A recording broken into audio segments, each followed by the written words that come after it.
Welcome back to my channel. अस्सलाम वालेकुम friends, कैसे हैं आप सब? उम्मीद करते हैं सब ठीक ठाक होंगे। हाथों और पाँव को कैसे गोरा बना सकते हैं, हाथों और पाँव की रंगत को कैसे निखार सकते हैं। अगर आपके हाथों और पाँव की रंगत बिल्कुल काली है और चेहरे का कलर फेयर है तो आप इस टिप को लाजमी ट्राई करें। इंशाल्लाह आपको बहुत अच्छा रिजल्ट मिलेगा। आपने लेना है चीनी का पाउडर। चीनी को आपने ग्राइंड कर लेना है और ऐसे आपके पास फाइन पाउडर तैयार हो जाएगा। 1 चम्मच आपने चीनी का पाउडर लेना है। इसमें आपने लेमन जूस ऐड करना है। एक पूरा लेमन आपने लेना है और उसका जूस आपने इसमें ऐड कर देना है, यानी कि एक पूरे लीमू का रस लेना है।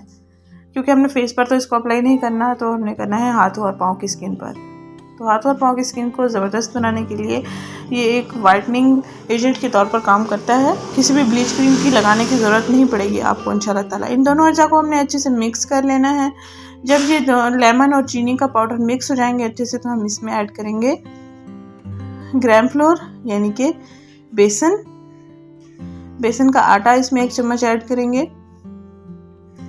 और साथ ही इसमें एक और इंग्रेडिएंट भी ऐड करने वाले हैं हम।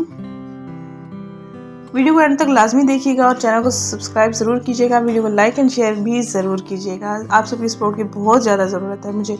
इसमें 3 चुटकी आपने कॉफ़ी ऐड कर देना है। कॉफ़ी का साशा आपको 15 रुपये का इजीली मिल जाता है।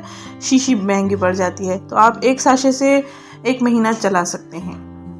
अगर आप हफ्ते में 2 से 3 दिन आप इस टिप को इस्तेमाल करेंगे, या आप चाहें तो रोज़ाना भी इस्तेमाल कर सकते हैं। बर्तन वॉश करने के बाद अपने हाथों और पाँव पर ये लगा देंगे तो आपके हाथों और पाँव की स्किन बहुत अच्छी रह जाएगी और स्किन की केयर भी होना शुरू हो जाएगी। ईद से पहले पहले आपके हाथ पाँव ज़बरदस्त गोरे हो जाएंगे। लड़कियां पूछेंगी कि हाथों और पाँव पर कौन सी क्रीम लगा रही हो, या कौन सा मैनिक्योर पेडिक्योर वगैरह यूज़ कर रही हो। तो पार्लर का सीक्रेट यही होता है कि वो नेचुरल इंग्रेडिएंट्स का एक क्रीमी टेक्सचर बना लेते हैं और फिर उसमें केमिकल वगैरह भी होते हैं, लेकिन ये बात है जो उनको फ़ौरन रिजल्ट दे देता है। तो 10 से 15 मिनट का ये मास्क अपने हाथों पाँव पर लगा लेना है और फिर 2 से 3 मिनट लगा रहने देने के बाद आपने इसको नीम गर्म पानी के साथ लेकर क्लिनजिंग करनी है, स्क्रबिंग करनी है और फिर वॉश कर देना है 10-12 मिनट के बाद। इंशाल्लाह आपके हाथों और पाँव की स्किन सॉफ्ट हो जाएगी, शाइनी हो जाएगी, दाग धब्बे साफ़ हो जाएंगे।